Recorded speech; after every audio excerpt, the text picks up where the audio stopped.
Buenos días de nuevo. Vamos a empezar la segunda sesión de esta jornada que se titula Sostenibilidad. Y bueno, quería hacer un breve comentario de recordatorio de lo que es sostenibilidad y un poco los objetivos que aplican o que aplicarían de los objetivos de desarrollo sostenible que aplican a esta sesión, ¿no? Os recuerdo de las definiciones que podéis encontrar, yo creo que la más extendida es de la sostenibilidad, la definen las características de desarrollo humano que aseguran la satisfacción de las necesidades presentes sin comprometer las necesidades de las generaciones futuras, garantizando el equilibrio entre el crecimiento económico, preservación del medio ambiente y bienestar social. Estas 5 ponencias están alineadas con 4 al menos de los 17 objetivos que estableció la ONU en 2015 de desarrollo sostenible, ¿no? El objetivo 6, que es agua limpia y saneamiento, especialmente agua limpia, que la producimos pues con las tecnologías de desalación, reutilización incluso de aguas residuales.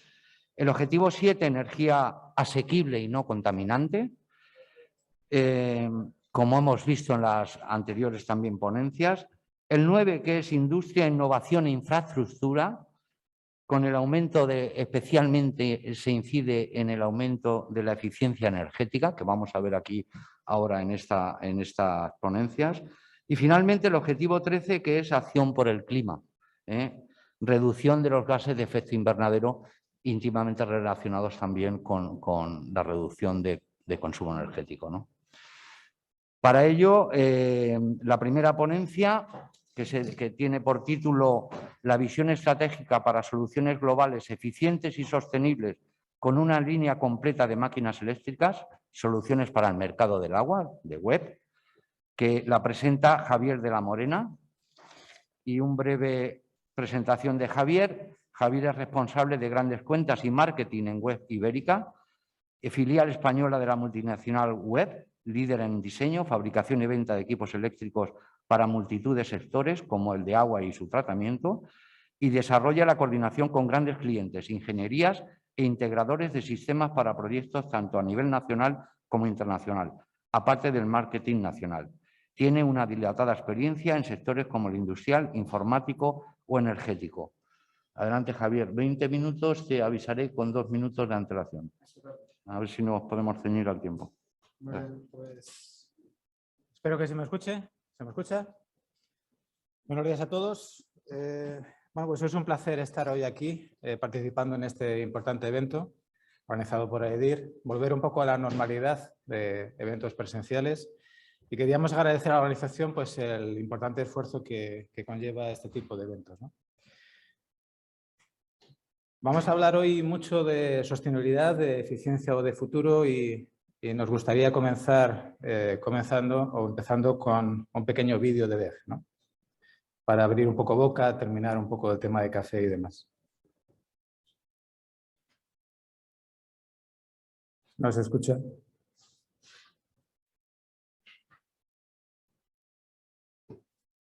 Esto me lo descuentas, ¿eh?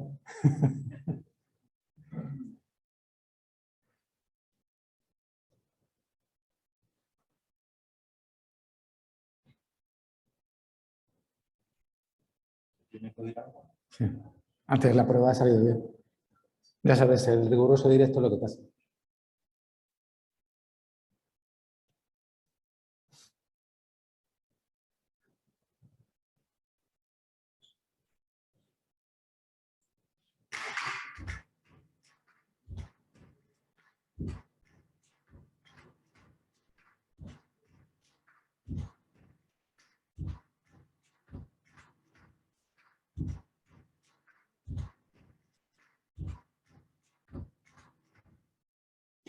Bueno, pues ha sido el resumen de resumen, ¿no? Bueno, pues comenzamos indicando que desde un inicio muy modesto como fabricantes de motores eléctricos, solo fabricando un tipo de producto, nos hemos convertido hoy en una empresa global con fábricas en 12 países y filiales comerciales en 38. Llegamos a fecha de hoy como uno de los mayores fabricantes de equipos electroelectrónicos del mundo. Quizá alguno de ustedes no lo conozcan, pero es así.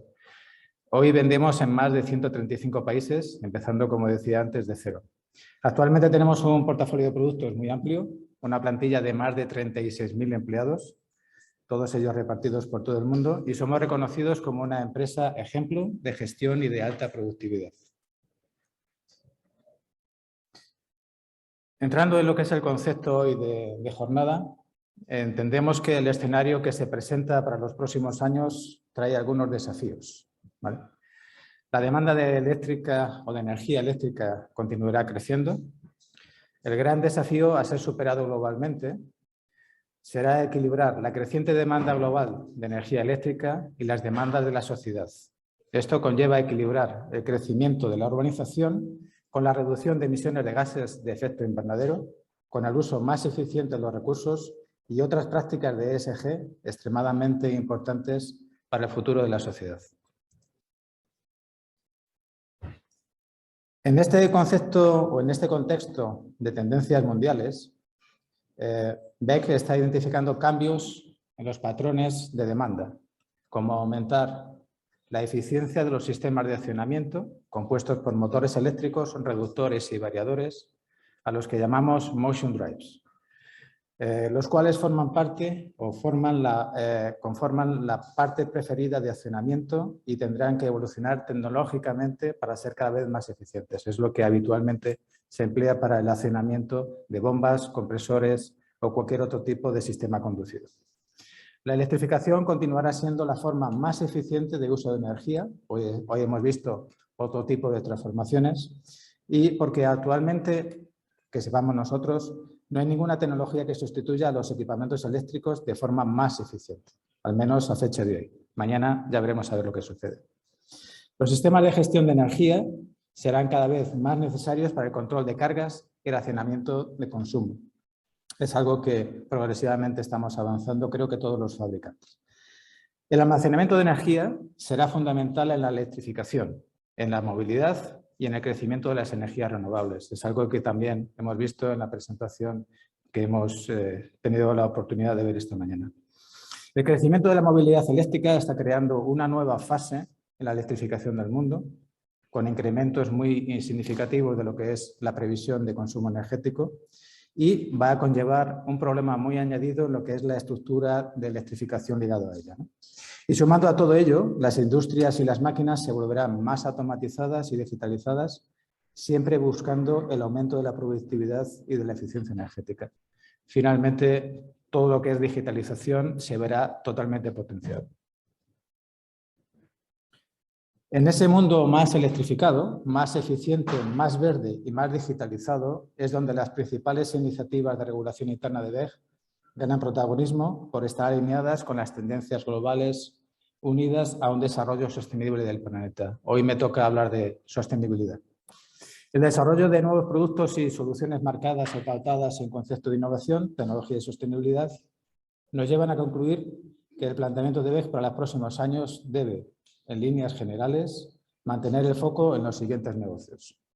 Motion Drive, como decía antes, en los elementos de accionamiento de cargas, electrificación, automatización, desde el punto de vista de BEG, que es drives, controls, paneles y demás, generación y distribución de energía. En lo referente a electrificación, vamos a tener que avanzar en oportunidades en el mundo de la movilidad, como decía antes, y en automatización estamos trabajando para desarrollar soluciones digitales, una oferta que complementará y se integrará en todas las unidades de negocio de BEG. Y con todos estos datos presentamos en esta diapositiva una visión detallada de productos y sectores de actuación. Nuestra estrategia, como ven, se concentra básicamente, como decía anteriormente, en Motion Drive, motor, reductor, variador, electrificación y automatización, digitalización, generación de transporte de energía y finalmente, para muchos de ustedes, la desconocida que es la división de pinturas y barnices. BEG, no sé si saben ustedes, es una empresa muy altamente integrada, realizando en casa prácticamente cualquier tipo de transformación metalo-industrial que necesitamos para fabricar nuestros equipos. Hoy entrar en todos estos capítulos es bastante prolijo, entonces vamos a ir rápidamente a ver las etapas. Empezamos en lo que es el enfoque correspondiente a lo que es el Motion Drive, donde van a poder ver, por lo que decía antes, que son motores, reductores y todos los equipos de accionamiento correspondientes. La parte de electrificación y automatización, conllevando todo lo que es sistemas de transporte de generación y transporte de energía. Algo muy importante que quizás ustedes no conozcan, que es una muy importante parte de lo que es las divisiones de BEG, que es la digitalización, entrando en soluciones de Internet de las cosas, almacenamiento de energía, sistemas o aplicaciones EDGE, que son los dispositivos casi con inteligencia propia y demás. En la parte de generación y distribución de energía, quizás muchos de ustedes no conozcan que disponemos de turbinas eólicas, a vapor o hidráulicas. Tenemos transformadores, reactores, subestaciones o almacenamiento y cargas de vehículos eléctricos. Tenemos firmados acuerdos con Mercedes, con Peugeot, con Volkswagen, con multitud de fabricantes de vehículos eléctricos y fabricamos y diseñamos las unidades de almacenamiento o de carga de vehículos eléctricos especialmente para ellos, ¿no? Y finalmente la división de pinturas, que fabricamos pinturas tanto para uso propio como para terceros, de pinturas en polvo o líquidas y barnices electroaislantes, ¿no? Como decía, sería muy prolijo entrar en este tipo de cuestiones con el poco tiempo que nos deja el moderador hoy. Bueno, pues indicar que nuestra misión a fecha de hoy no ha cambiado y continuaremos buscando el crecimiento continuo y sostenible con foco en los siguientes objetivos estratégicos. Estamos hablando de la estrategia del BEG. Vamos a contribuir a la construcción de un mundo más eficiente y sostenible. Tenemos una tendencia muy importante de invertir en eficiencia energética, en energías renovables, en almacenamiento de energía y movilidad eléctrica. Queremos ser más todavía referencia mundial en motores eléctricos, reductores, generadores, transformadores y almacenamiento eléctrico. Vamos a fortalecer la unidad de negocio de automatización, la cual, como decía, incluye arrancadores y variadores de velocidad en baja, media tensión, así como contactores, relés, cuadros que fabricamos, por ejemplo, en la fábrica que tenemos en Valencia, incluyendo soluciones para la digitalización de la industria, sistemas de energía, incluyendo productos para electrificación, construcción civil e infraestructuras. Y, sobre todo, lo que queremos es desarrollar las unidades de negocio globalmente a través de buenas prácticas ESG.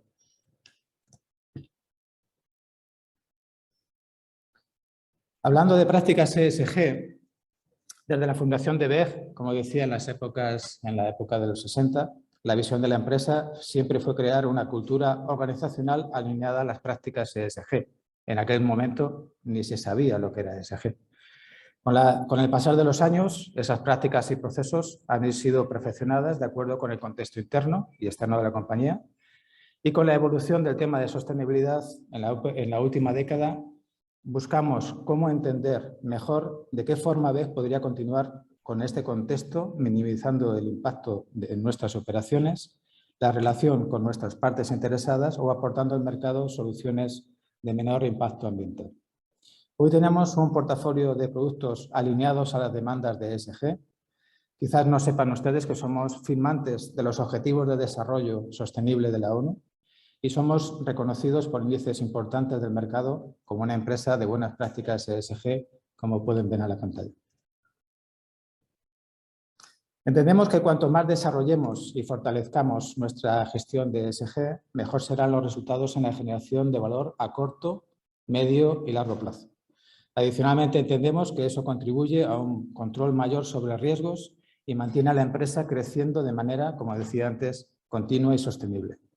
Considerando la importancia y complejidad del tema, hemos reorganizado el entorno de nuestra estructura de ESG y creamos una agenda permanente con una dirección y un comité de sostenibilidad multidisciplinar involucrado a la alta dirección de la empresa. Con esto buscaremos fortalecer a nivel global los principios y valores de la compañía y perfeccionar continuamente las prácticas ESG.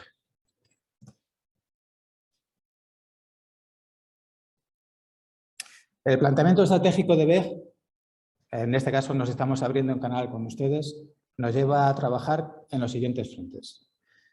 Como decía antes, vamos a adoptar una estrategia de negocio y de marketing para fortalecer las soluciones de Motion Drive globalmente. Estamos invirtiendo mucho en investigar en tecnologías de motores y variadores cada vez de mayor eficiencia. Vamos a acelerar la internacionalización de lo que es la división de automatización, manteniendo el foco en el crecimiento del negocio de transmisión y distribución, sobre todo en el continente americano y en África del Sur. África del Sur es una de las zonas de mayor crecimiento actualmente de la industria, aunque pensemos que solo vienen virus de por allí, ¿no? Vamos a incorporar globalmente la oferta de soluciones digitales y gestión de activos.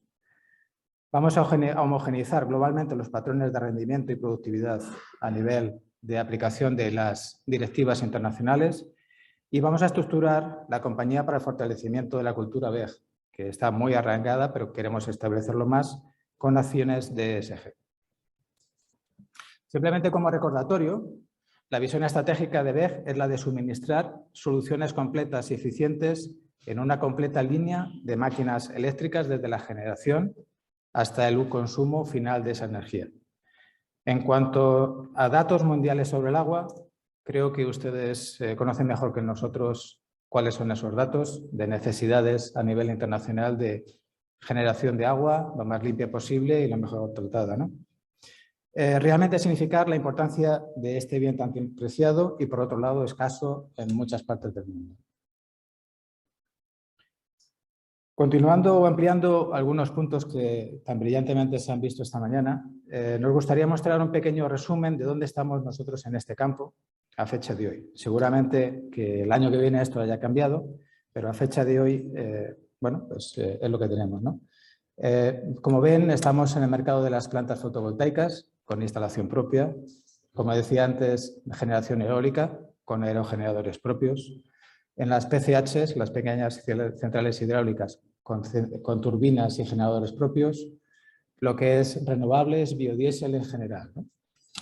En cuanto a lo que son productos, aquí tienen un pequeño resumen de los productos que estamos suministrando para el mercado de renovables. Me gustaría remarcar que son productos diseñados, fabricados y distribuidos por BEG. Nosotros no somos revendedores de terceros. Es algo que llevamos con interés y todos estos equipos se diseñan básicamente, en este caso para renovables, pero hay muchas aplicaciones que se diseñan en particular para las aplicaciones correspondientes de ese mercado, ¿no? En cuanto a datos, otros datos referentes al mercado de aguas, nuestros datos indican que la desalación seguirá su crecimiento importante.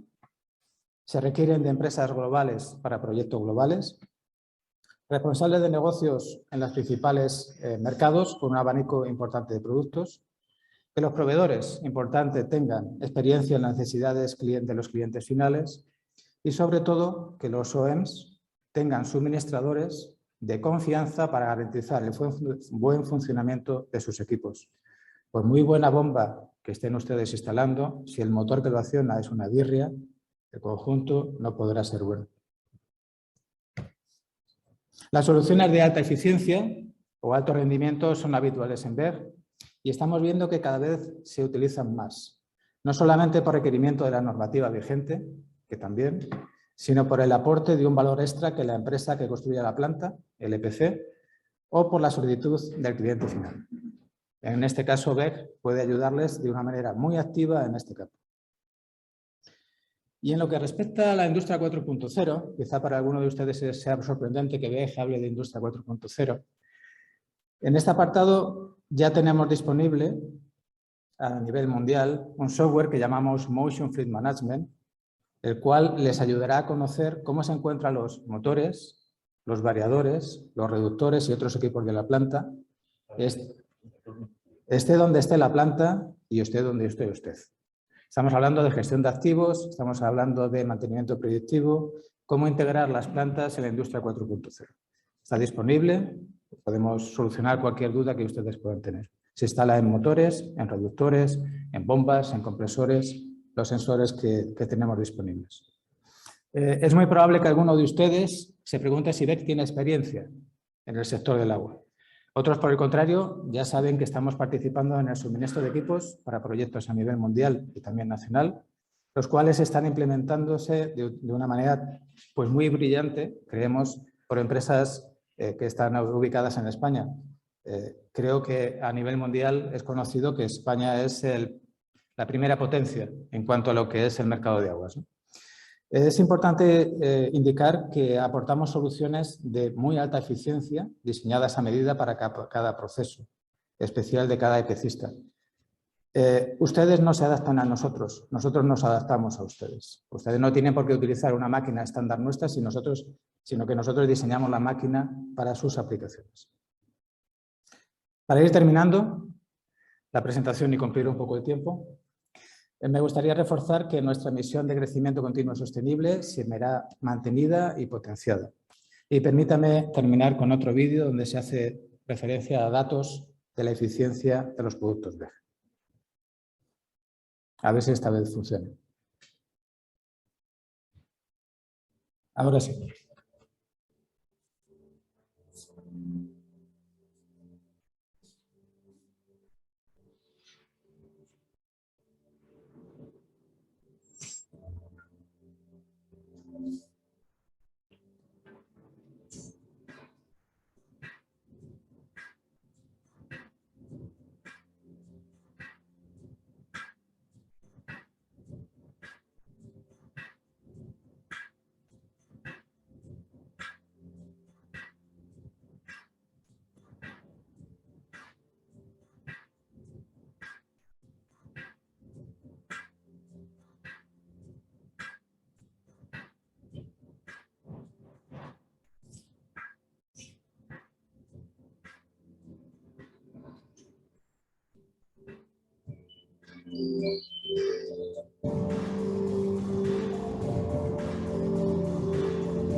Bueno, pues cumpliendo un poco el objetivo, con esto creo que hemos dado un breve repaso a nuestro compromiso de prácticas ESG y cómo ayudarles en este campo. Muchas gracias y quedo a su disposición. Muchas gracias.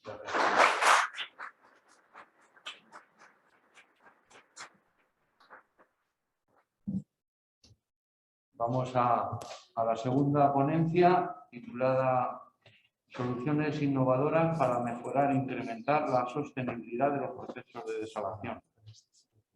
La va a presentar Rafael Buendía. Rafael es ingeniero técnico industrial por la Universidad de Cartagena y grado en Ingeniería Química por la Universidad de Jaén. Experiencia nacional e internacional en tratamiento de aguas desde 2002 en empresas del Grupo SACIR, especializado en diseño de proceso, gestión de ingeniería y puesta en marcha de grandes desaladoras. Ha participado en numerosos congresos internacionales como ponente y cuenta con numerosas publicaciones. Profesor en diferentes másteres universitarios, destacando el máster universitario en hidrología y gestión de recursos hídricos de la Universidad de Alcalá de Henares. Cuando quieras. Sí. Hola, buenos días. Bienvenidos a todos. Lo primero que hacer es agradecer a Edir la oportunidad de reunirnos después de tanto tiempo aquí. Ya se echaba de menos un café entre amigos de nuevo. Y bueno, normalmente este tipo de charlas se suelen acabar con un apartado de conclusiones. Yo hoy lo voy a hacer al revés. Voy a empezar con una conclusión. Y es que todos nosotros como ingenieros que somos especialistas en tratamiento de aguas, tenemos la responsabilidad y la obligación de aportar en nuestro día a día, en nuestro trabajo, soluciones innovadoras precisamente para eso, para mejorar la sostenibilidad de todos los procesos en los que trabajamos. De otro modo, nos quedamos sin mundo. Y quería empezar la charla con esta bonita imagen del globo en el que habitamos, pero que tan solo contiene 2 gotas de agua.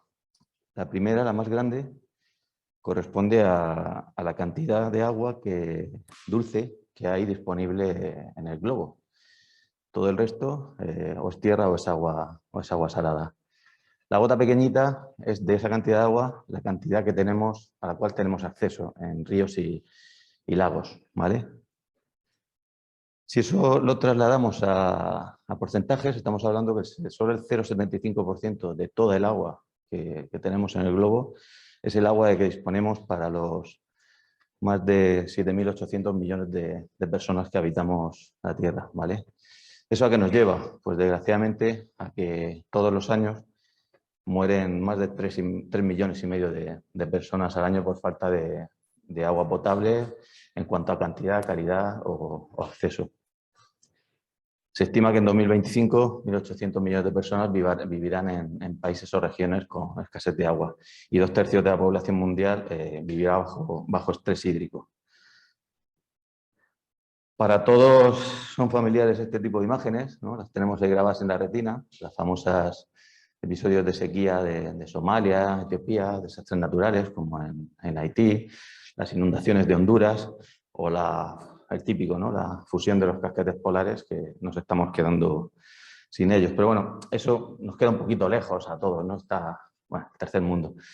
Pero es que si hacemos memoria, pues también tenemos desastres como el tsunami de Fukushima, las inundaciones de Australia, las inundaciones de Centro Europa o los recientes desastres naturales en Kentucky, en Estados Unidos.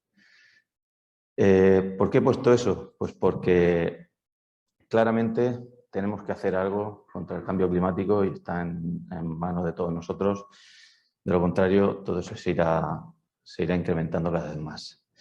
Aparte de esto, tenemos un daño colateral, que es el que no hemos hablado, y yo me he permitido incluir el ODS número 5 en nuestras obligaciones, el de igualdad de género, porque hay estudios que dicen que el 90% de los trabajos de búsqueda de agua en África, en determinados países, está realizado solamente por mujeres, principalmente por niñas.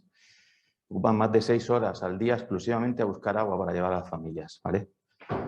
Si se redujese de 30 minutos a 15 el tiempo que tardan en llegar a la fuente de agua, las niñas de Tanzania, por ejemplo, pues podrían ir un 12% más de tiempo al colegio, lo cual incrementaría su formación y provocaría pues, su involucración en proyectos de cooperación, ¿vale? Lo cual podría multiplicar pues, entre 6 y 7 veces la eficiencia de estos. Otro típico, el binomio agua-energía, conocido por todos. Cada día son más dispositivos eléctricos, energéticos, mayor dependencia de consumo energético el que tenemos a nivel mundial. Se estima que en 2035 se incrementará un 35% el consumo de energía y para producir toda esta energía también conocemos todos que necesitamos gran cantidad de agua, al menos con las tecnologías convencionales de generación de energía. Para ese mismo periodo se estima un incremento de consumo de agua del 85%, ¿vale?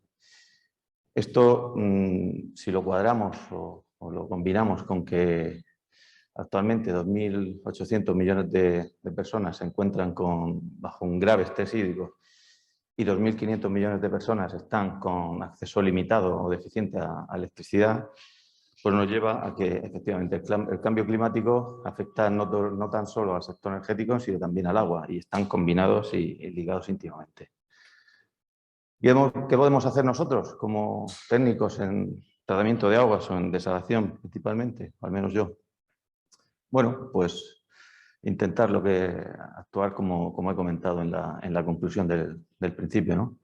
En el mundo tenemos repartidas aproximadamente unas 18.000 desaladoras que producen cerca de 100 millones de metros cúbicos al día.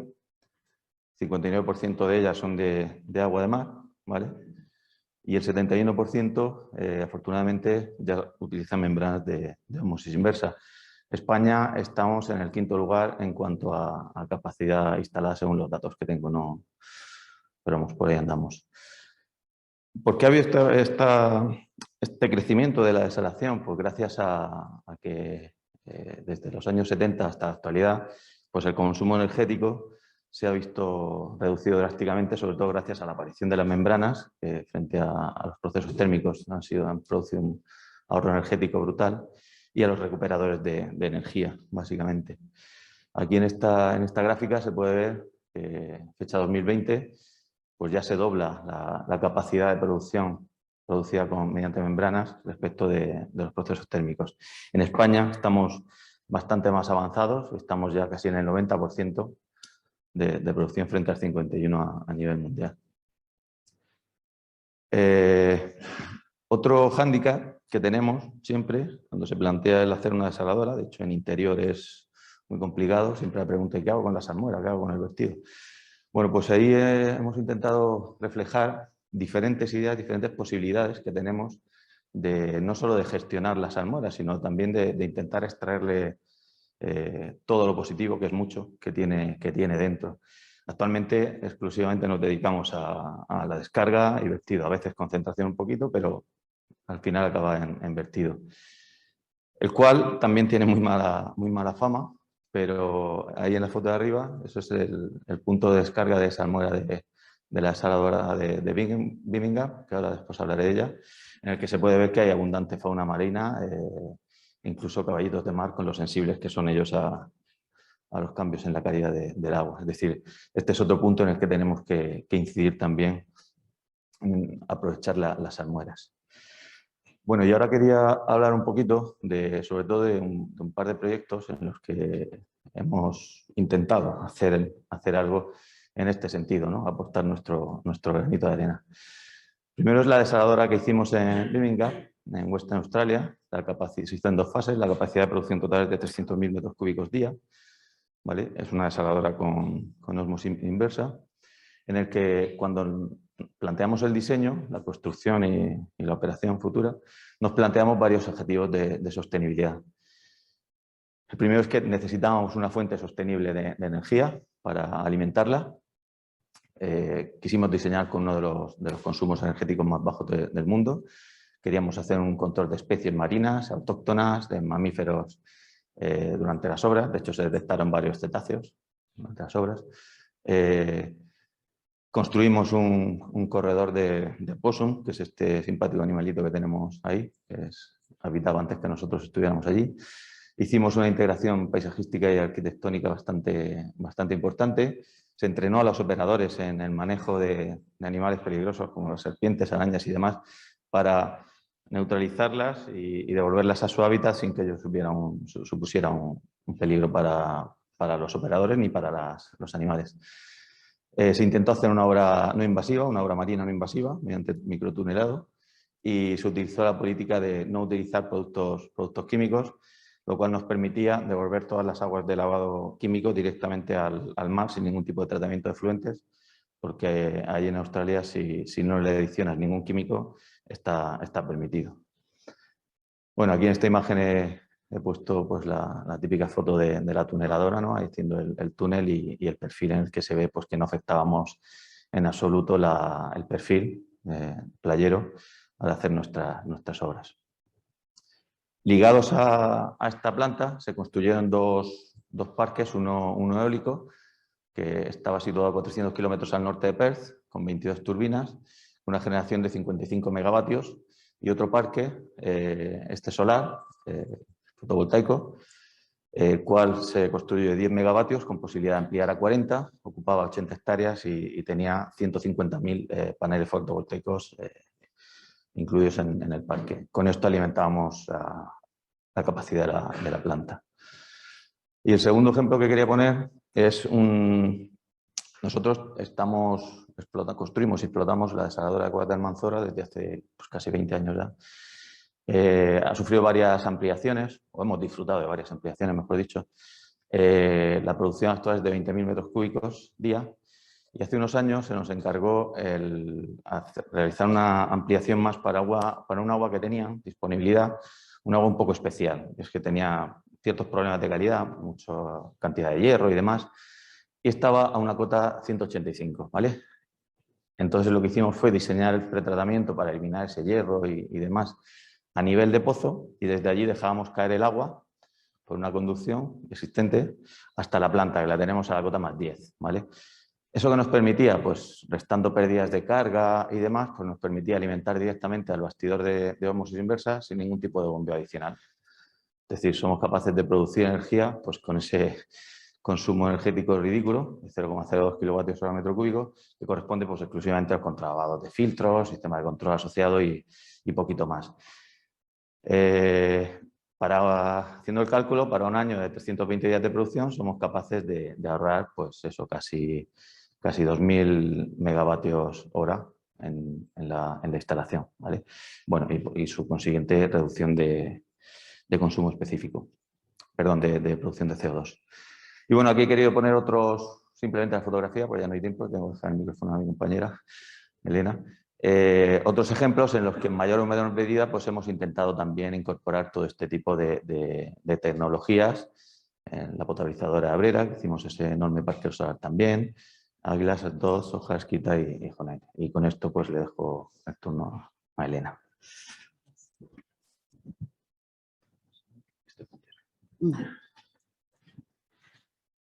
Bueno, ahora voy a continuar yo haciendo una segunda parte explicando un poquito los principales proyectos de innovación que hemos desarrollado para mejorar o aumentar o poner nuestro granito de arena en mejorar la sostenibilidad de los procesos de desalación. Voy a empezar por el Light Transformé, que seguramente muchos de vosotros ya conocéis porque lo hemos presentado en innumerables congresos, jornadas y publicaciones en revistas, pero que no podía dejar de mencionarlo porque es un tema significativo en cuanto a la mejora de la sostenibilidad. Uno de los principales residuos de las plantas desaladoras son las membranas de ósmosis inversa, que una vez acaban su vida útil porque pierden calidad de agua o por el motivo que sea, acaban yendo a vertedero. Nosotros hemos propuesto una tecnología que es capaz de dar una segunda vida útil a estas membranas con otras aplicaciones, principalmente ultrafiltración o nanofiltración. Desarrollamos un proyecto en colaboración con India Agua y le hemos validado la posibilidad de uso de estas membranas tanto para pretratamiento de ultrafiltración en procesos de osmosis inversa, tanto de agua salada como de agua de mar, como tratamiento terciario de aguas residuales urbanas y también como nanofiltración para el tratamiento de aguas salobres, eliminación de sales divalentes principalmente. Otro proyecto en el que también hemos trabajado y que ha finalizado recientemente es el proyecto Light DC Crop. Este proyecto tenía como objetivo principal demostrar la gestión sostenible del agua desalada de agua de mar para agricultura. Es un uso que conocemos muy bien en España, en el sureste de España, pero que sin embargo es completamente desconocido en otras latitudes. Nosotros hemos demostrado que es perfectamente viable, como ya se sabía, pero lo hemos demostrado científicamente. Y hemos encontrado pues que no solamente es perfectamente posible regar con agua desalada, sino que incluso conseguimos una mayor productividad, es decir, hay una mayor producción por hectárea utilizando agua desalada que si se utilizan los recursos convencionales, básicamente agua salobre subterránea. Y además se consume menos agua, o sea, la huella hídrica del cultivo es menor. Además, en este proyecto hicimos una segunda derivada, que es aprovechar, utilizando cultivo hidropónico, utilizar estos drenajes, tratarlos para volverlos a utilizar en el propio riego, con lo cual aumentamos mucho más la eficiencia del agua desalada de la que partíamos. Construimos una planta prototipo de osmosis inversa con un pretratamiento de ultrafiltración en el que utilizamos las membranas recicladas que habíamos desarrollado en el proyecto Transfomen. Y además es una planta, es un prototipo que es completamente autónomo, o sea, se alimenta con energía solar fotovoltaica y cuenta también con baterías, de manera que puede trabajar, y de hecho trabajaba de manera aislada, ¿no? sin conexión a red, lo cual es muy útil, sobre todo cuando hablamos de instalaciones agrícolas que muchas veces no tienen acceso a una red eléctrica. De acuerdo. Vale. Otro proyecto que también fue muy interesante fue, y que va un poco en línea a lo que ha explicado la chica de Rotary Web, es el uso de energías renovables directamente aplicadas a la desalación por ósmosis inversa, sin pasar por el paso previo de producción de energía eléctrica. Es decir, utilizamos una bomba de vapor, así la llamábamos nosotros, donde el calor producido en un campo solar, el vapor producido en un campo solar, lo utilizábamos para presurizar el agua que alimentábamos a la ósmosis inversa. No solamente teníamos presión suficiente para alimentar esa ósmosis, sino que además nos quedaba calor residual, con lo cual podíamos hacer una concentración adicional de la salmuera. Y finalmente quería presentar dos proyectos que vamos a iniciar ahora. Uno es el proyecto Life High Reward, que ha sido recientemente concedido en la convocatoria 2020 y en el que vamos a utilizar la tecnología electrodiálisis inversa, o conocida como energía azul o red, para aprovechar el potencial osmótico de las salmueras de las salmueras de desaladoras de agua de mar.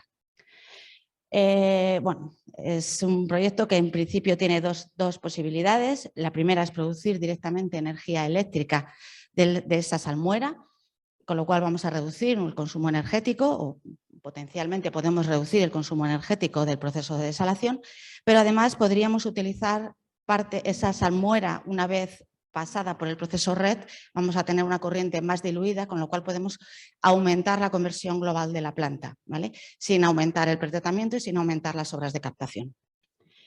Vamos a utilizar dos prototipos, se va a hacer en la desaladora de Alicante, donde vamos a trabajar con salmueras reales y vamos a utilizar como corriente de baja salinidad agua residual. En principio en la desaladora de Alicante será agua simulada y después vamos a hacer un segundo prototipo para validar o resolver los problemas que nos pueda surgir del uso de agua residual tratada. Y finalmente queríamos presentar un proyecto que hemos presentado a la convocatoria Misiones, que tiene en la misión de Agricultura, Sostenibilidad, Agricultura y Agua para el siglo XXI.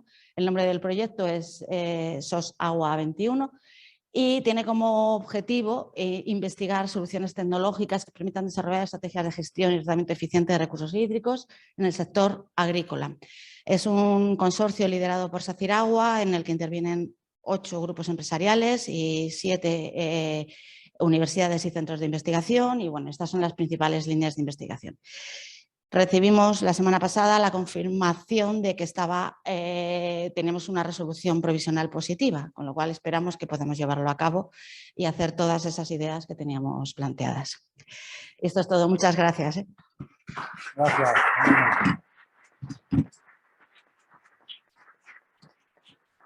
Interesantes proyectos, desde luego.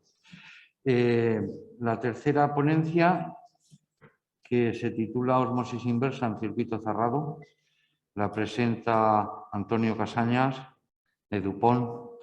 Antonio es ingeniero industrial en la especialidad química con un diploma en estudios avanzados en desalación y medio ambiente.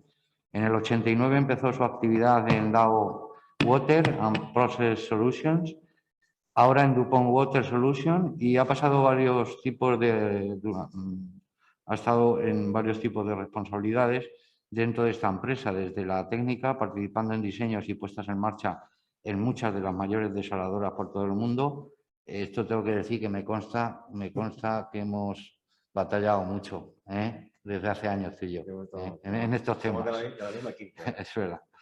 Hasta la parte comercial, que desempeña en la actualidad como Senior Account Manager. Es miembro del Consejo de AEDIR y representa a esta asociación en la Junta Directiva de IDA desde el 2004 y ha publicado múltiples trabajos en importantes revistas del sector y participado en los más conocidos congresos internacionales. Y ha sido editor de la revista Desalination del grupo Elsevier. Pues ya sabes, 20 minutillos y te doy un toque. Muchas gracias. Adelante, Antonio. Muchas gracias a todos por estar aquí. Vamos a empezar con un vídeo y decirles que estoy muy contento de estar aquí por fin en persona, en vez de estar viéndonos a través de una pantalla, que ya me parecía imposible que volviésemos a vernos en persona. Adelante el vídeo. No sé si tengo que darle yo.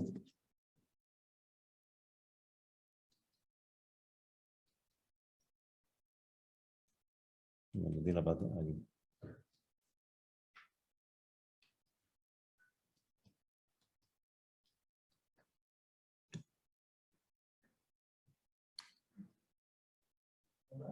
Estoy dando el botón central, pero no.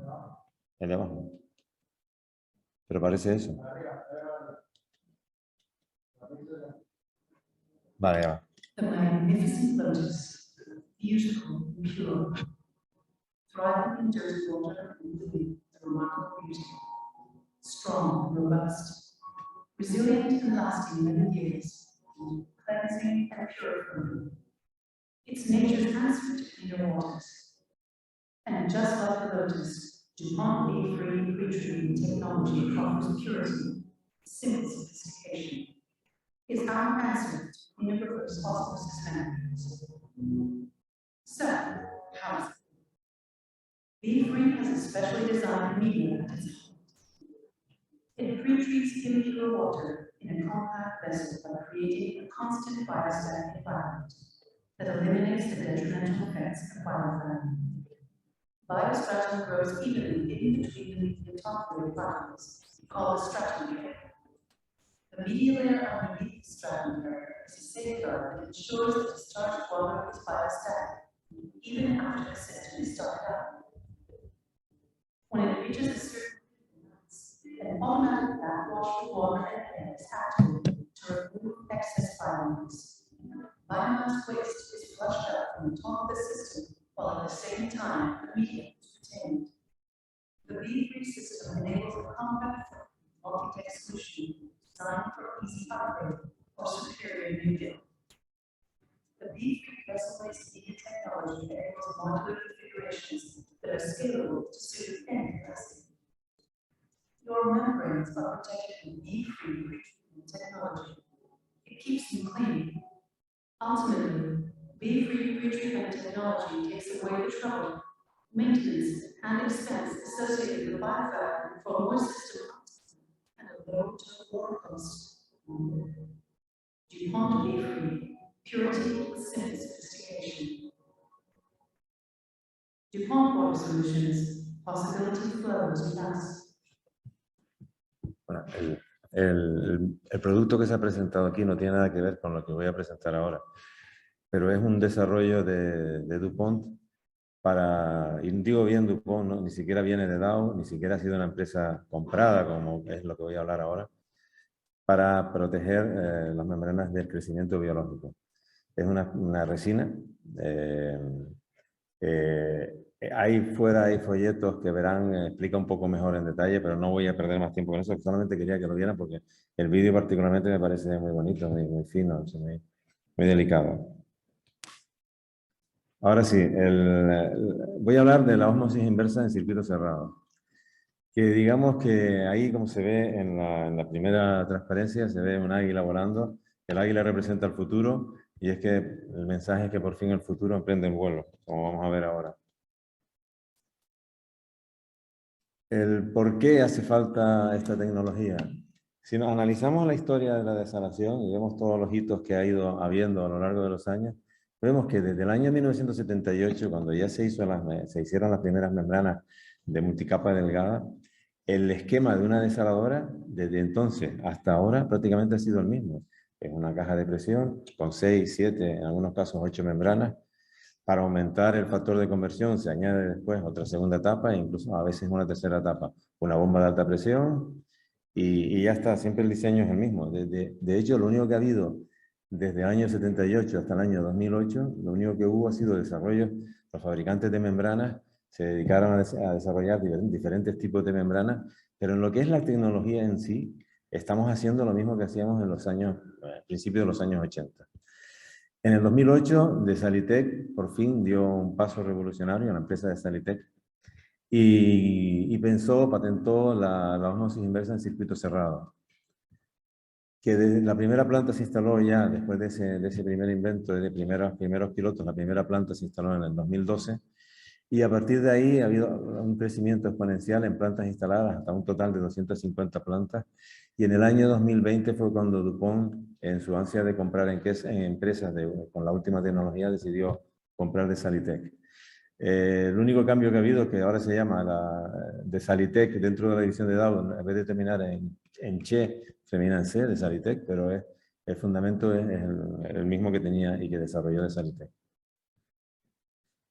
El tema que hablaba de lo de hace 30 años, que estamos con lo mismo, es como si los televisores que había en los años 70 o los años 80, los teléfonos y los ordenadores, pues siguiesen siendo igual por fuera, por lo menos por fuera. Por eso decimos que, casi como esta gente ha evolucionado, debería de la música también evolucionar.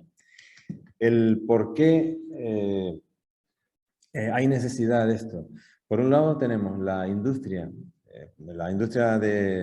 alimenticia y de bebidas, como es el caso de este ejemplo de Coca-Cola, necesita optimizar el consumo del agua. Estamos luchando por la sostenibilidad a nivel industrial, con lo cual el agua que se necesita para producir algo, hay por ahí un vídeo y una presentación de cuánto agua hace falta para producir un pantalón vaquero, cuánto agua hace falta para producir 1 litro de leche o para pasteurizar 1 litro de leche. En este caso está el ejemplo de Coca-Cola y la mentalidad que tiene Coca-Cola, que ha logrado desde el año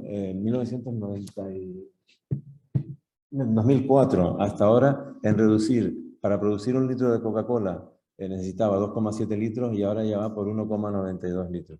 Esa es la tendencia. Otra tendencia industrial es el vertido cero, el que los vertidos sean cada vez menores y el usar bien el agua. Y luego el tema de las aguas residuales urbanas. El poderlas usar, ya vimos antes la gota del agua que tenemos en el mundo, que es ínfima.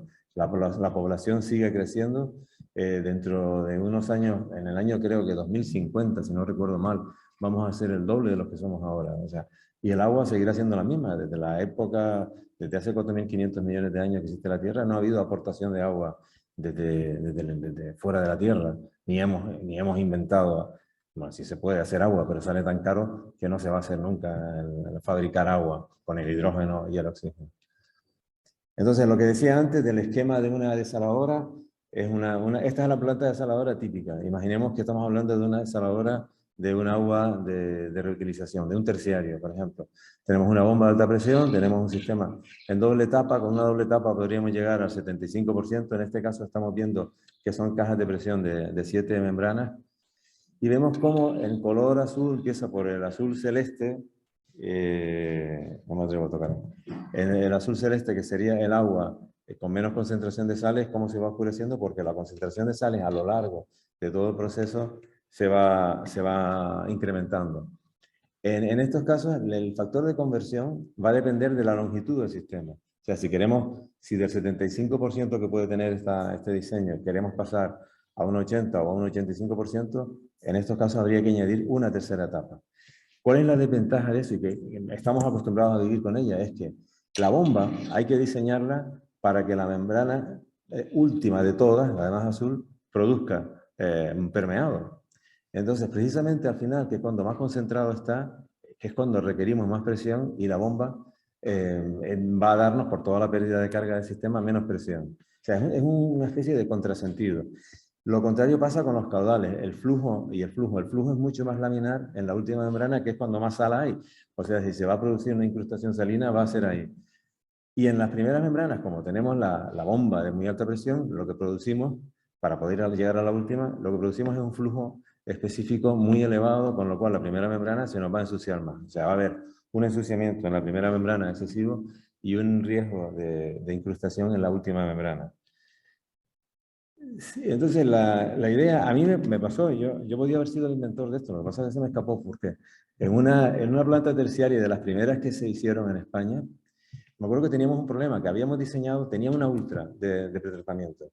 Entonces dijimos, pues una ultra, el agua va a estar estupenda, podemos diseñar con un flujo específico, casi como de un agua salobre. Y diseñamos con un flujo específico de 26 LMH. Que hoy en día no lo haríamos. Hoy en un terciario lo recomendable es diseñar a 21 LMH. Todos lo sabemos más o menos. Pero bueno, estamos a 26. La ultrafiltración resultó no ser tan panacea como creíamos, ni tan maravillosa como creíamos. Y la ósmosis no había quien se ensuciaba todo, nada más lo veíamos como el manómetro, la presión subía, pero enseguida era visible. Y se nos ocurrió lo que estábamos ahí, la verdad es que no sé si se me ocurrió a mí decir, oye, si aumentamos el flujo y recirculamos para aumentar la conversión, aumentamos el flujo lo hacemos menos laminar, digamos, no se llega a ser turbulento, pero sí se hace menos laminar y a lo mejor esto favorece que no se ensucien tanto las membranas. Entonces se instaló una recirculación, no total, no nos por supuesto en aquella época nadie se atrevía a eso, y mejoró, con lo cual ahí está la base de esta idea. En este caso, el factor de conversión, cuando cerramos el circuito y vemos que todo el concentrado se recircula, hay una bomba de recirculación y está la bomba de alimentación, el sistema ya no va a depender de la longitud, el factor de conversión no va a depender de la longitud del sistema, va a depender del tiempo que tengamos esto funcionando en circuito cerrado. Con lo cual es mucho más flexible el sistema. Vamos a ver una animación de esto. Así sería como funciona. Durante unos de 6 a 60 minutos. Esto, el factor de conversión depende del tiempo. Entre más tiempo estamos, lo máximo que se recomienda en esto es llegar, ya con agua, todo dependerá de la calidad del agua y todo esto, al 98% de factor de conversión, que sería impensable con la ósmosis. Y el funcionamiento, esto va a estar en funcionamiento durante unos, vamos a decir, 60 minutos, con el circuito totalmente cerrado. Al final, cuando ya se alcanza, esto es totalmente automático, cuando ya se alcanza el factor de conversión al cual hayamos diseñado, al cual deseemos llegar, por ejemplo, el 90%, automáticamente la válvula que está cerrada se abre y estamos todo el rato drenando todo el concentrado hasta que la conductividad del concentrado se iguale a la alimentación, momento en el cual se volvería a cerrar. Ven que se produce permeado, incluso así, aunque esté totalmente abierto la salmuera, siempre se produce un 20% de permeado, más o menos. O sea, una conversión del 20% siempre. O sea, el funcionamiento es continuo de cara a la producción de permeado. Decía que cuando alcanzamos sabemos que hemos evacuado toda la salmuera, se cierra otra vez y volvemos a empezar. El ciclo anterior vemos que es un ciclo de 1 minuto y medio, o sea, un ciclo bastante corto. Y así es el funcionamiento de esto. Visto en gráfica, ¿qué ocurre? Vemos lo que ocurre. No sé cómo voy de tiempo. Cuando me digas, yo corto. Vale, pues 5 minutos me da tiempo. Si vemos aquí en el eje de las Y, vemos está el factor de conversión volumétrico y en el eje de las X está el tiempo. Esto es una planta típica con un 90% de conversión y con ciclos de 40 minutos. Vemos cómo va subiendo el factor de conversión conforme se va produciendo permeado hasta llegar a ese 90%, momento en el cual está programado para que se abra la válvula y volvemos a empezar en ese diente de cierre. Las líneas rectas representan la presión, podría representar también el concentrado, que también sería lineal. La presión de trabajo, vemos que al principio la presión es baja, no usamos una sobrepresión como se usa en un diseño de ósmosis normal, no hace falta, y solamente usamos la presión más alta al final cuando ya llegamos al 90%, que sería la correspondiente al 90%. Con esto se ve, por un lado, el ahorro energético que puede haber con esto. Hay un ahorro energético de un 35% frente a un sistema convencional de ósmosis inversa. Por otro lado, también aquí vemos cómo de variables en una planta que diseñemos con la doble tapa o la triple tapa, es un diseño totalmente inflexible. Como haya variación en el agua de alimentación, ya no nos vale, tenemos que cambiar cosas. Sin embargo, con esto podemos variar lo que queramos. Y la situación estática que ocurre en un diseño tradicional de ósmosis inversa es tal que para un organismo vivo le es facilísimo adaptarse a esas condiciones estáticas para crecer y para desarrollarse dentro de la superficie de las membranas. En este caso es imposible porque es tan variable que al organismo no le da tiempo. Está ahí primero con poca salinidad, luego de repente concentrado, primero poca presión, luego mucha presión. Deciden irse, no van a crecer luego. Hay, y está demostrado, un gran control de la biología dentro de estos procesos. Si ahora ponemos la misma gráfica, pero vamos a ver qué pasa con las sales, porque claro, se va a concentrar tanto que podemos pensar, bueno, si llegamos al 98%, al final va a haber incrustación salina seguro. Ahí vemos en la línea amarilla, vemos que es la saturación de sílice. El problema lo tendríamos cuando la sílice llega al 100% de saturación, o sea, aproxima al 100%. Bueno, ahí vemos que llega, en este caso, a 120. Bueno, a partir del 100% de saturación va a precipitar la sílice. Lo que pasa es que en el mecanismo de cristalización, en el mecanismo de incrustación salina, no es inmediato, requiere un tiempo, tiene que estar a esa determinada concentración por un tiempo. En este caso, este es el caso de la sílice, y esa franja rosa que se ve ahí es una franja de 10 minutos. Digamos que va a estar por encima del 100% de saturación solamente 10 minutos. En el caso de la sílice, para poder formar los primeros cristales de sílice, tiene que pasar y estar en esas condiciones por lo menos media hora, o aproximadamente media hora. Vale, ya estoy terminando. Con lo cual vemos que también favorece el que no haya incrustación salina, a pesar de que nuestro raciocinio nos diga, coño, si hay tanto factor de conversión, pues puede haber precipitación. No, al contrario. Digamos, estas son las ventajas. Ya he nombrado casi todo, con lo cual lo voy a ir rápido. Las tres grandes ventajas son que es un sistema fácil, no es nada sofisticado porque va a funcionar solo, se autorregula.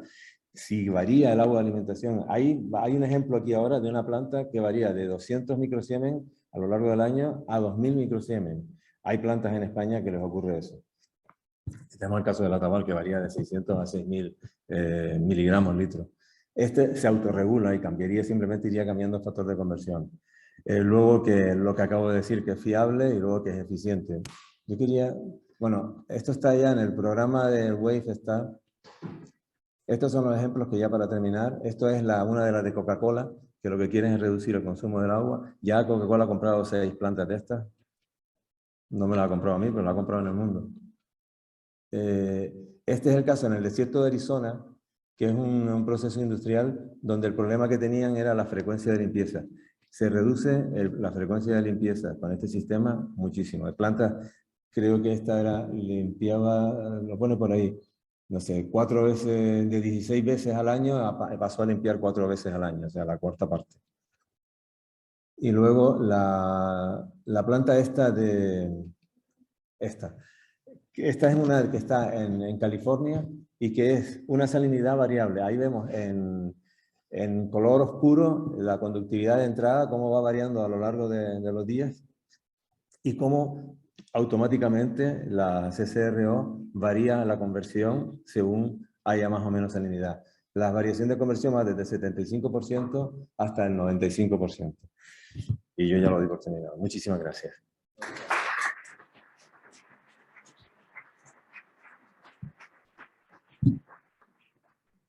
Gracias, Antonio. Muy interesante. Bueno, comentarte lo que te he dicho anteriormente, que esa empresa, el grupo coreano nuestro estaba detrás de esa empresa y no la quita. Pues me alegro. Se adelantaron. Perdona, pero me alegro. Bueno, la siguiente ponencia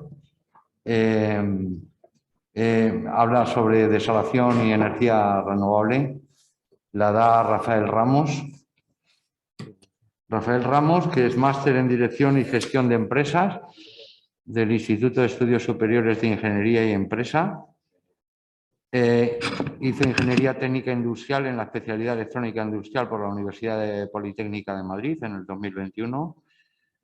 Actualmente es responsable de negocio de Danfoss. Fue también dentro de Danfoss responsable de Ingeniería y Producto y trabajó anteriormente como ingeniero de electricidad, control y puesta en marcha en Veolia Water y también como ingeniero de control en Alten Ingeniería. ¿Correcto? Pues adelante, Rafael. Tienes 20 minutillos. Pues muchas gracias, muchas gracias. Pues, bueno, muchas gracias por su asistencia, muchas gracias a Edir por la organización de esta jornada. La verdad que es un placer volver otra vez a los encuentros presenciales. Llevamos ya mucho tiempo y se echaban de menos. Bueno, pues mi nombre es Rafael Ramos, trabajo como responsable de desarrollo de negocio en la empresa Danfoss. Me acompañan un par de compañeros / amigos, Miguel Gómez, que es el responsable comercial de bombas de alta presión, y Jesús de Porres, que es el responsable comercial de variadores de velocidad, porque la presentación pues, va a versar pues, sobre todo en estas dos tecnologías de cómo las podemos utilizar para hacer una desalación eficiente y utilizar la energía renovable en las instalaciones. Para quien no nos conozcan, bueno, Danfoss es una empresa danesa fundada por el ingeniero Matt Clausen en el año 1933, donde somos fabricantes de productos, pero necesitamos conocer a fondo las aplicaciones en las cuales nuestros productos se instalan, porque si no es muy difícil orientar a nuestros clientes. Somos más de 37.000 empleados. Recientemente hemos comprado una empresa, hemos ampliado el personal y ya pues casi rondamos los 40.000 empleados. Estamos organizados, digamos, en 3 grandes divisiones. La división de Power Solution es una división, nosotros que fabricamos bombas de alta presión para mover aceite, pero movemos aceite a 160 bares, a 300 bares. De esta división nace un poco luego el conocimiento de nuestras bombas de alta presión y recuperadores de energía. Y bueno, la división de Climate, que no tiene nada que ver con el mundo de la desalación, somos fabricantes de componentes para el control de temperatura, y la división de variadores de velocidad. La presentación, como la hemos enfocado internamente desde la casa, hemos querido dar un enfoque global a lo que es una planta desaladora. Bueno, viendo qué puntos de eficiencia podemos mejorar en la planta para que consuma menos, y de la energía que nos queda, pues cómo utilizar la energía renovable para el control de la planta. Para ello, bueno, pues nos hemos hecho algunas preguntas, ¿no? Nos hemos puesto, digamos, como a diseñar, sin ser diseñadores de plantas. Bueno, pues, ¿en qué estamos pensando cuando se hace un diseño de una planta desaladora, ¿no? Y bueno, hemos marcado estos puntos, ¿no? Bueno, pensamos que debemos de reducir el consumo energético, que debemos adaptar a las condiciones cambiantes de demanda las plantas, como se hace en múltiples máquinas. ¿Qué de la energía que nos queda? Pues utilizar las fuentes de energía renovables, las múltiples que tenemos.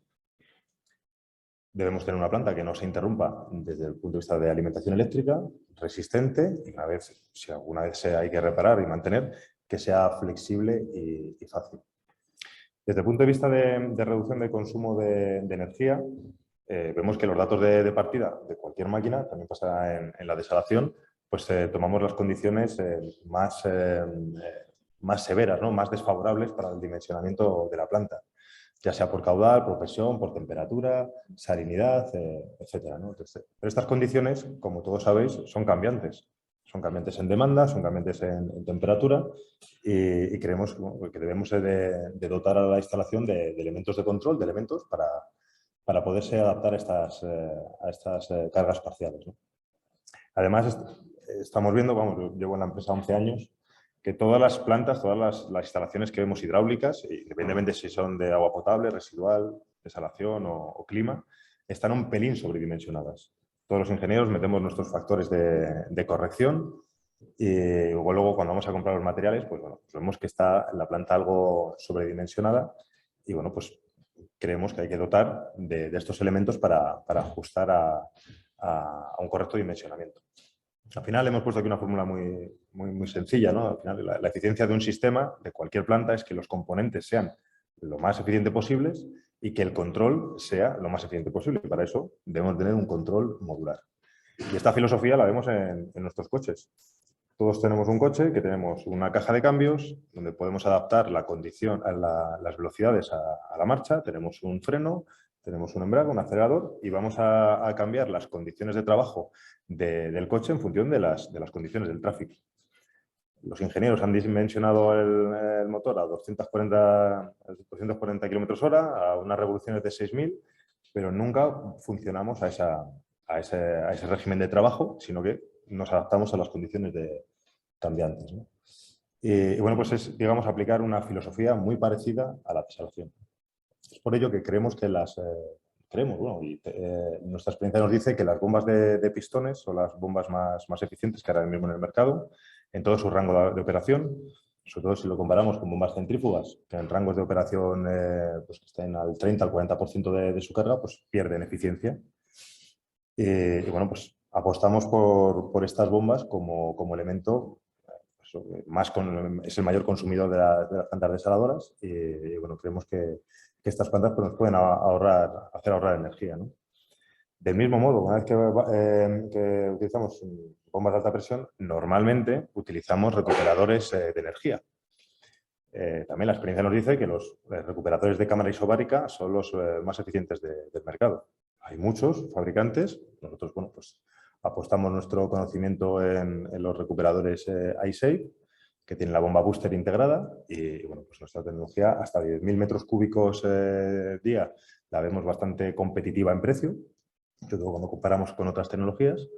Y bueno, nuestra línea de trabajo es a ver si damos una alegría al mercado y superamos este límite de bastidores de 10.000 metros cúbicos día.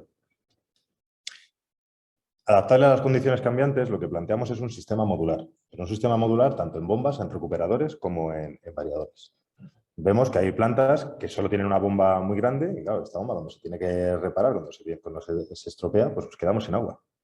Entonces, bueno, pues con un diseño modular podemos hacer alternancias, podemos reparar. Nos da muchísima más flexibilidad. Es tener una caja de cambios en la planta. Lo mismo pasa con los recuperadores de energía. Si tenemos más recuperadores de energía, pues podremos jugar más con todos los parámetros de la planta. Estos dos componentes son manejados por un variador de velocidad que pueden ajustar las velocidades, pueden ajustar caudales, en fin, podemos ajustar toda la planta y además podemos hacer algoritmos de rotación de las bombas. Podemos hacer un maestro esclavo reserva, cuando uno se estropee, pues el otro pasa a ser maestro, en fin, hay auténticas virguerías que se pueden hacer con estos componentes. Una vez que tengamos los mejores componentes desde el punto de vista de eficiencia, un diseño modular, vamos a necesitar un consumo de energía. Bueno, pues tengamos el consumo de energía de fuente renovable el mayor posible. Y aquí nuestra filosofía nuevamente es adaptarnos, no pensar solo en energía renovable fotovoltaica o energía renovable térmica, sino de todas las fuentes de energía que tengamos en la planta, poder utilizar la que queramos a nuestro antojo. Y aquí he puesto 3 estrategias que vemos en la empresa. Una, pues utilizar un campo fotovoltaico único para abastecer a la planta. Creo que antes se ha hablado en alguna ponencia. Y bueno, dimensionar ese campo fotovoltaico pues, a las condiciones de la planta. Aquí nosotros hemos puesto unos ejemplos que tenemos de plantas pequeñas, de 30 metros cúbicos día, pero vemos en el mercado muchos otros ejemplos de un campo fotovoltaico que alimenta entera la planta. Bueno, pues es una estrategia. La otra estrategia que también tenemos experiencia en la empresa es en plantas, digamos, medianas, donde tenemos 1 o 2 bombas con un variador de velocidad, conectar el campo fotovoltaico directamente al variador de velocidad y hacer una regulación en función de si tengo más radiación solar, más caudal doy a la planta. Si tengo menos radiación solar, doy menos caudal a la planta. ¿Y qué pasa en la noche?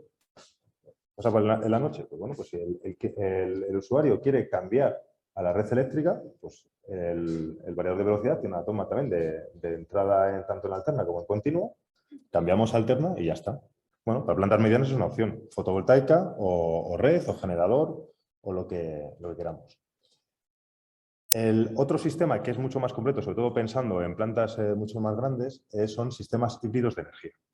Esta tecnología viene derivada de nuestro conocimiento en los variadores de velocidad, pero le hemos cambiado el software y bueno, pues lo que hace este sistema es que en vez de que la energía fluya de la generación a la planta, que podamos utilizar los asistentes de energía para cargar baterías o utilizar las baterías en no sé si tenemos un hueco de tensión, si tenemos alguna necesidad, pues volcarlas a nuestra planta, utilizar fotovoltaica, aerogeneradores, en fin, lo que consideremos. Esta tecnología es muy madura, sobre todo en el sector naval. En el sector naval tenemos más de 20 años de experiencia utilizando esta tecnología.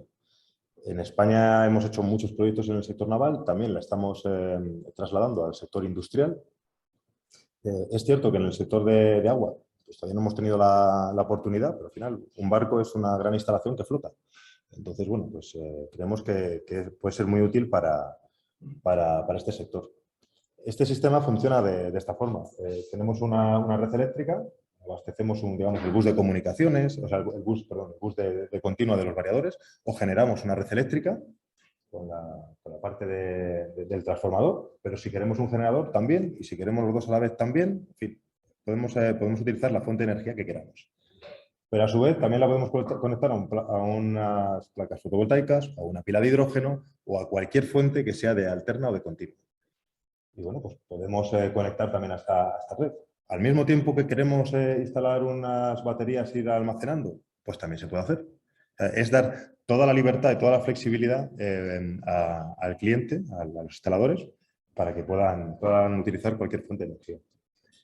Que quizá tengo un hueco de tensión, tengo un fallo, tengo lo que sea, no quiero utilizar esta fuente de energía y ahora quiero utilizar la fuente de energía fotovoltaica o la batería, pues también puedo.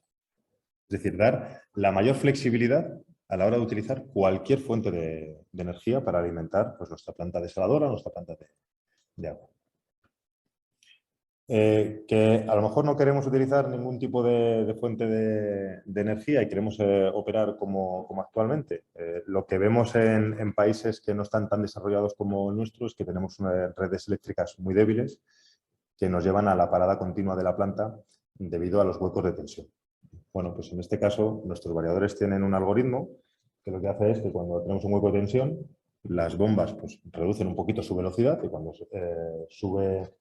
cuando se recupera la tensión, pues continuamos por donde íbamos. De tal forma que no necesitamos parar la planta cuando tenemos huecos de tensión. Este problema nos ha pasado mucho en Sudamérica, en el norte de África y bueno, pues es otra opción que damos al mercado pues para mayor seguridad de funcionamiento de sus plantas. Otro de los puntos que queremos muy importantes es que sea resistente a condiciones extremas ambientales. Y aquí me vuelvo otra vez a basar en nuestra experiencia en el sector naval. Tanto los variadores de velocidad como nuestras bombas de alta presión, tenemos un gran mercado en el sector naval, que es el más exigente en condiciones salinas, en temperatura, en vibraciones y demás. Y tenemos todos los certificados habidos y por haber en la parte de variadores, pero también en la parte de bombas de alta presión y recuperadores. Y más allá, la parte, los componentes de bombas de alta presión, pues tenemos alrededor de 17.000 bombas instaladas hace más de 20 años, con materiales en duples, en superduples, y bueno, la verdad con ningún caso de corrosión que influya en el rendimiento y en el ciclo de vida de las bombas, ¿no? Entonces, entendemos que aquí la calidad de los materiales pues también es muy importante. Y finalmente, si en algún momento se estropea un equipo, hay que repararlo y demás, que sea una reparación fácil, rápida. Nos encontramos que hay plantas que se diseñan y se montan en España, pero se instalan en vete a saber dónde. Y bueno, pues tenemos un servicio técnico especializado, tanto para variadores como para bombas, recambios, equipos compactos, alquiler de equipos, de todo, ¿vale? Para dar un poco la mayor de las seguridades al sector. Y bueno, creemos que con estas tecnologías cumplimos bueno, pues que los componentes, cumplimos parte de los objetivos para que la planta desaladora sea lo más eficiente posible, teniendo componentes más eficientes, con diseños modulares y utilizando energía renovable, ¿no? Al final, el objetivo final es reducir tanto los costes de adquisición, pero mucho más los costes de operación y máxime con los precios de electricidad como están. Muy bien, y sin más, os dejamos nuestros datos por si necesitáis algo más de información o si tenéis alguna duda. Y muchísimas gracias por vuestra atención.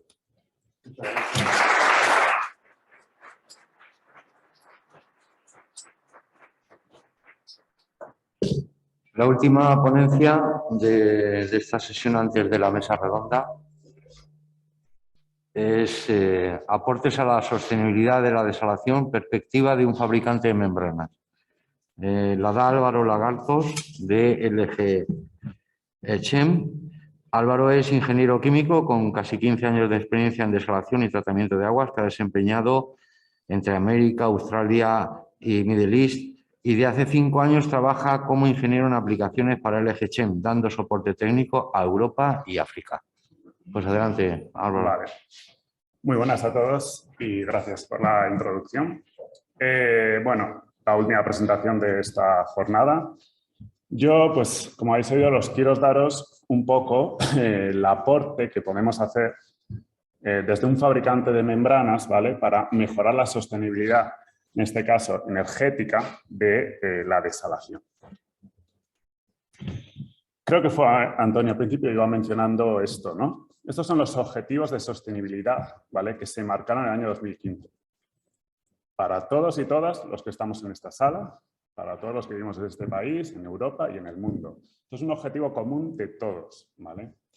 Y si miramos un poco en detalle, pues efectivamente encontramos la acción climática, esto lo vemos todos los días.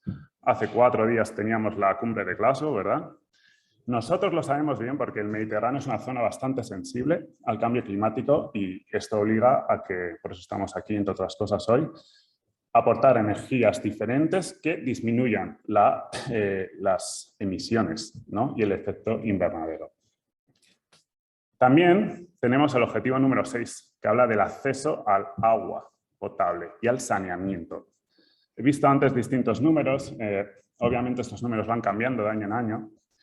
De donde yo tomé referencia hablaba de que en la actualidad había como medio billón de personas, ¿vale?, que tenían dificultades muy serias para acceder al agua potable. Y las estimaciones, que eran de hace un par de años o 3, no eran desde luego muy positivas, porque decía que para el 2050 el 25% de la población íbamos a vivir con problemas de acceso al agua. Entonces, obviamente nos encontramos aquí con la necesidad de encontrar soluciones. Pero además, ya se hablaba de que necesitábamos energías limpias y que necesitábamos que nuestras ciudades, que nuestras industrias fueran cada vez más sostenibles. Pues ahora hablemos de la desalación. ¿Qué le pasa a la desalación, no? Todos lo tenemos claro. La desalación, todos sabemos, todo el mundo la relaciona con un consumo que requiere mucha energía, especialmente la desalación de agua de mar. A ver, podemos mejorar cosas, pero la tecnología que empleamos a día de hoy, que es la ósmosis inversa, ¿vale?, pues se basa en eso.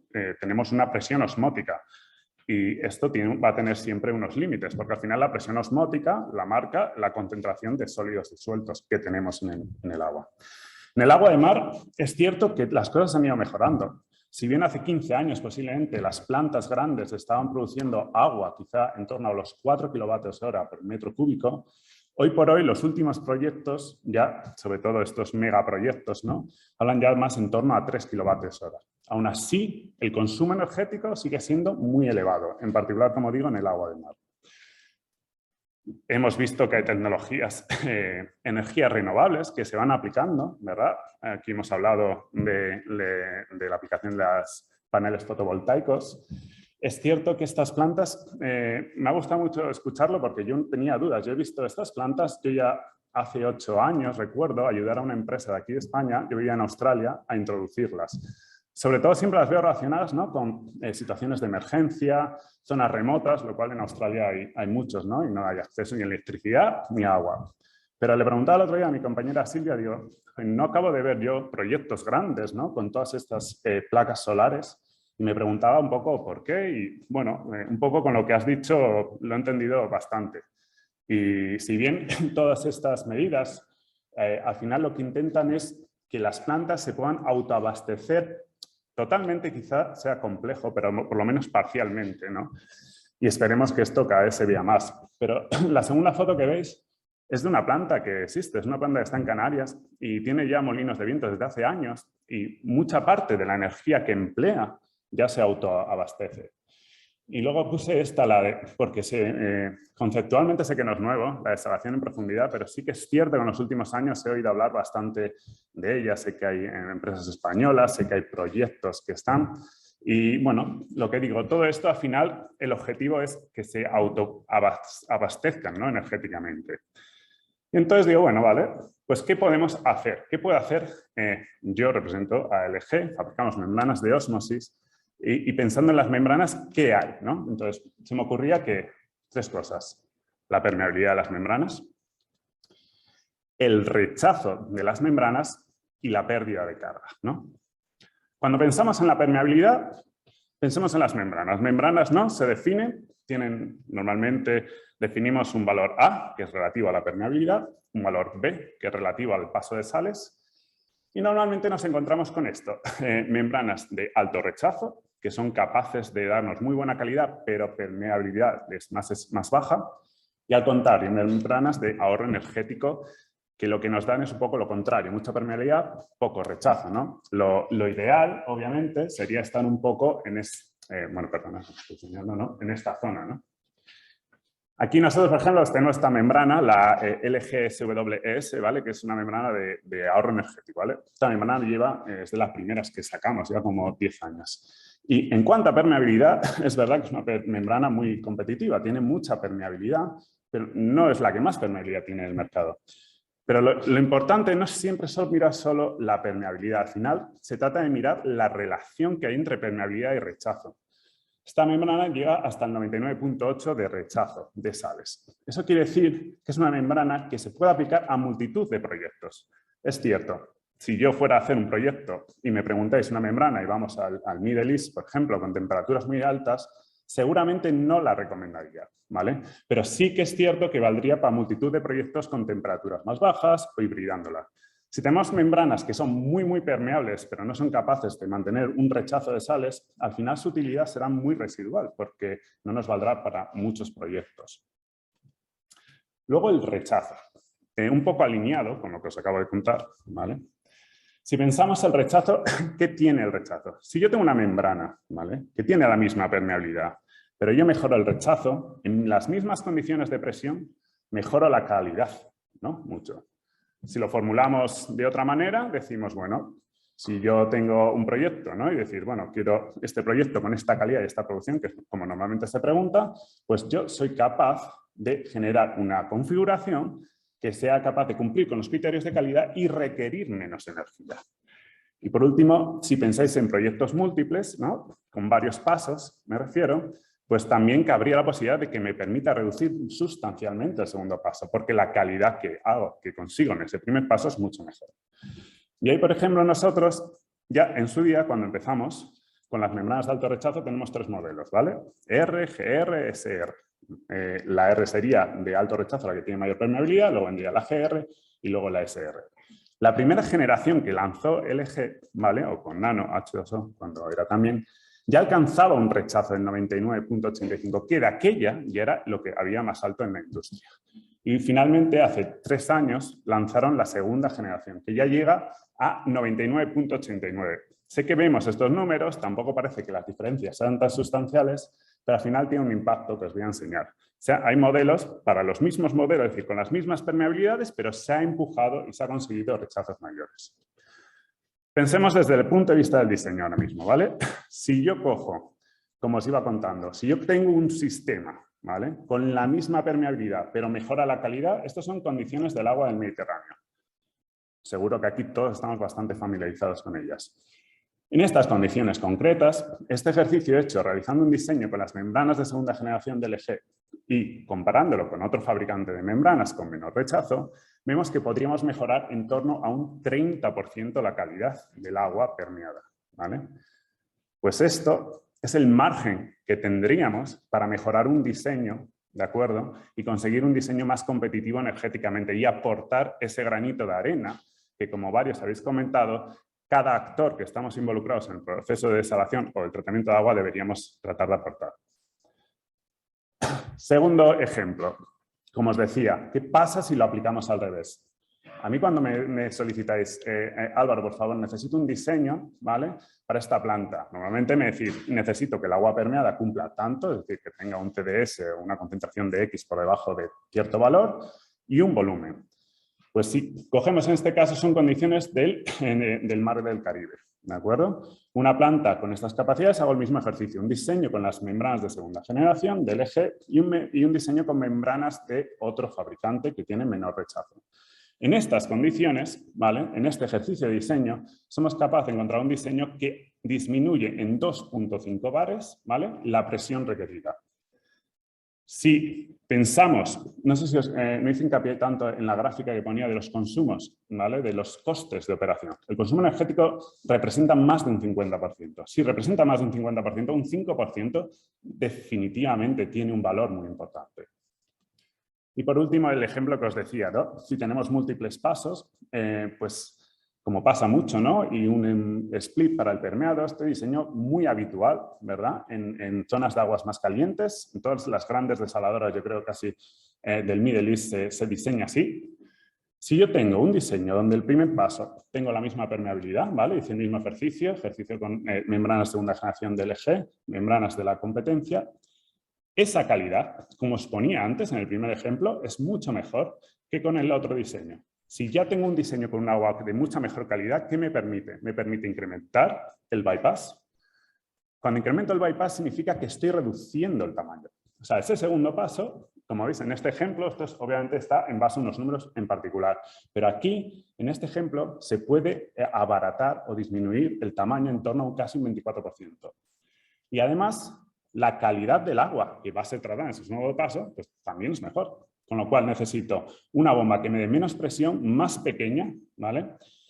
¿Y qué hacemos cuando estamos disminuyendo el segundo paso? Lo que estamos haciendo es incrementar la conversión global del sistema. En este caso disminuiría el caudal de alimentación en un 1%. Quizá un 1% parezca insignificativo, pero quizá es la diferencia que marca que cuando estéis diseñando uséis, en vez de 15 filtros de arena, 14. Con lo cual, como digo, al final se trata de intentar seguir aportando. Esto ya no es de diseño, esto es de un piloto, ¿vale? En una planta que está en Canarias, donde tenemos las membranas ahí en un piloto casi 2 años.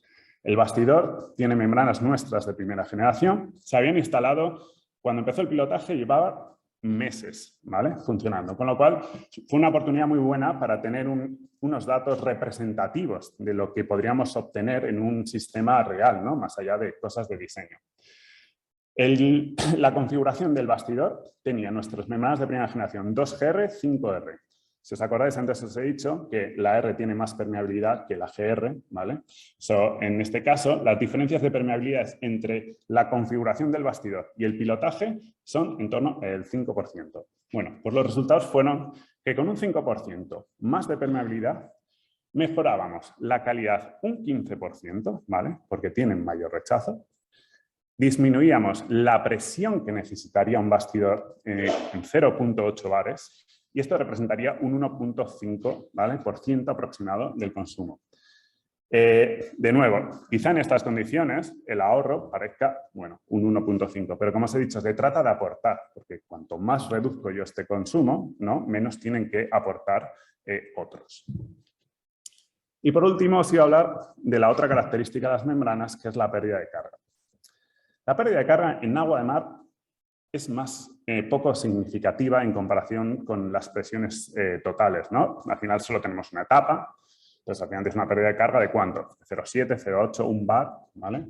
Sin embargo, en agua salobre es otra historia, ¿no? Porque en agua salobre, por ejemplo, entonces, nada, el otro día pensé un ejemplo así fácil, me digo 2 etapas, ¿vale? En este ejemplo sencillo de 2 etapas, una presión de alimentación de 10,3 bares y según los cálculos del software de diseño representa que la pérdida de carga sería por encima del 26%.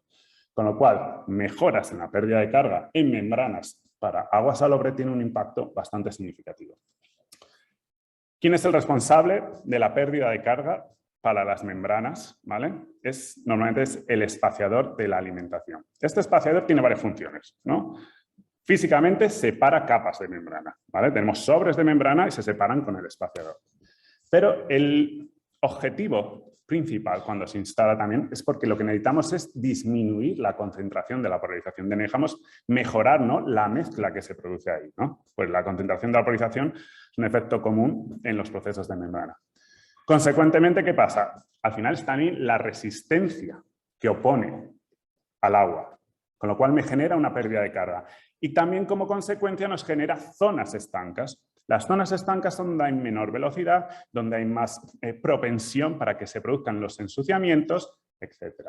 ¿Qué pasa? Que cuando diseñamos esto, las variables que son buenas normalmente para una cosa no son tanto para las otras. Con lo cual hay que jugar un poco con todos los distintos parámetros. Aquí realizamos un diseño que ya hemos lanzado como hace un año, no como en una membrana específica, ¿no? Lo que quisimos fue mejorar un componente y de hecho se aplica a bastantes de nuestros productos del portfolio de agua salobre. Entonces tenemos la membrana y lo que queríamos, con la misma concentración de la polarización, mejorar, es decir, disminuir la pérdida de carga, disminuir el potencial de ensuciamiento. Jugamos con la geometría. Lo que hicimos fue, por un lado, disminuir un poco lo que es la densidad del espaciador, ¿de acuerdo? Luego hicimos variaciones en el propio diseño, es decir, en los propios filamentos, en las torsiones, en la porosidad, ¿vale? Estos tenían como objetivo compensar los otros cambios para mantener la concentración de la polarización que fuera igualmente competitiva. Y luego disminuimos el ángulo hidrodinámico. Este ángulo es el que forman los filamentos frente al agua de alimentación. Obviamente, si yo tengo un ángulo menor, tengo menos resistencia. Tengo más resistencia, tengo más velocidad transversal. Lo que hace es que disminuya la pérdida de carga, disminuye que aparezcan zonas estancas donde va a haber ensuciamientos y también mejoraría, obviamente, la eficiencia, ¿no?, de las limpiezas químicas, porque si se aplica para la circulación normal en operación, también aplicaría para cuando limpiamos. Esto es un poco parte de los test que hicimos cuando lo estábamos diseñando, cuando lo estábamos probando, y lo que observamos es que frente a un espaciador estándar veríamos unas diferencias de casi un 30% más o menos constante, ¿vale?, de ahorro. Volvamos al ejercicio de antes que os puse. Si yo del 26,6 reduzco esto en un 30%, ¿vale?, me voy al 18,6. Quiere decir que si de 10,3, que era la total de presión, y ahora ya solo le tengo que sumar encima el 18,6, que lo que quiere decir es que necesitaría una presión de por debajo de 9,5 bares. Esto representa en este ejercicio, con 2 etapas, en torno al 8%. Estos números son gruesos, ¿vale? Pero estos son, imaginaos, procesos con 3 etapas, es decir, que hay un potencial de ahorro energético. Así que, como os decía, y ya termino, los objetivos de sostenibilidad, estos son todos nuestros, de todos nosotros y nosotras, ¿vale? Y por tanto, tenemos que aportar los granitos de arena, como alguien decía. Y efectivamente, pues desde un punto de vista de una membrana, como os digo, membranas con relaciones óptimas de permeabilidad y rechazo, como os comentaba con nuestra ES, membranas donde podemos todavía mejorar el rechazo que nos ofrecen y las ventajas que podemos conseguir en distintos proyectos, como es con la segunda generación de agua de mar que tenemos, o con pequeños cambios, ¿vale? En cuanto a la pérdida de carga, como visteis en este caso que os mostraba, ¿no? 30% de diferencia. Hay todavía hueco para que sigamos, o espacio, no sé cómo verbalizarlo, para que pues, sigamos mejorando poco a poco y todos aportemos a hacer pues, esto más sostenible, proceso de desalación. Muchas gracias.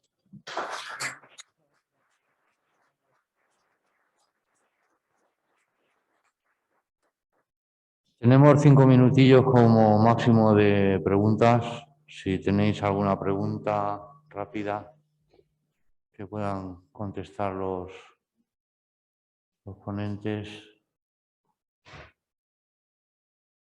A ver, Daniel. Daniel, querías preguntar algo. Di a quién o a qué ponencia, si eres tan amable. Gracias. Para Antonio Casañas. Antonio, me ha gustado mucho la idea que habéis propuesto de recirculación en el proceso de ósmosis. Actualmente, bueno, pues la electrodiálisis tiene recirculación, muchas ultrafiltraciones tienen, pero en ósmosis inversa, pues yo es la primera vez que lo veo. Entonces, estás aquí, estaba buscando. La pregunta es, cuando hacemos recirculación, ganamos conversión, obviamente, disminuimos el número de membranas necesarias, pero aumentamos energía. La energía, porque necesitamos aportar una energía para la recirculación. Si habéis hecho, entiendo que sí, el balance global para consumos finales con esta tecnología. Además, creo que se mejora mucho la gestión de salmueras, sobre todo si es en interior, porque va mucho más concentrado. El tema como la energía es variable, al principio necesitas menos energía que con lo equivalente en una ósmosis tradicional. Al final es cuando necesitas más, cuando el factor de conversión es más alto. Pero la media, el valor medio, el cómputo al final es más bajo, se estima en un 30 o un 35% más bajo el consumo energético final. Perfecto, no, esa era la pregunta, gracias. Nosotros, en Rotary Wave, esa bomba que habéis visto, hemos gastado para tener una pequeña desaladora y hacer pruebas en línea y en CCD. Entonces, había en el dibujo teníamos dos levas, una leva que enviaba el agua de alimentación y otra leva que recogía el agua de recirculación y la ponía en las membranas. En función del caudal que recirculábamos, teníamos el ahorro final. Teníamos un momento que recirculando para llegar al máximo de la membrana, consumíamos más energía que en lineal. Pero cuando recirculábamos una pequeña parte que no gastábamos tanta energía en la recirculación, teníamos unos ahorros en torno al 25%. Esto lo hemos hecho en nuestro banco de pruebas con la bomba con energía eólica. O sea que corrobora un poquito lo dicho por Antonio, por los de... ¿Agua de mar o agua salobre? Agua salobre. Es importante, porque Antonio también ha estado hablando de la flor con agua salobre. Agua salobre, ¿eh? O sea, digamos, hemos hecho los dos sistemas porque la bomba nos facilitaba hacer dos alimentaciones diferentes. Y sí que hemos visto un ahorro de energía, pero teníamos que recircular poca cantidad, porque recirculábamos mucha cantidad, mucho caudal. Era tanto lo que gastamos en recircular como ahorrábamos en el proceso en el periodo inicial.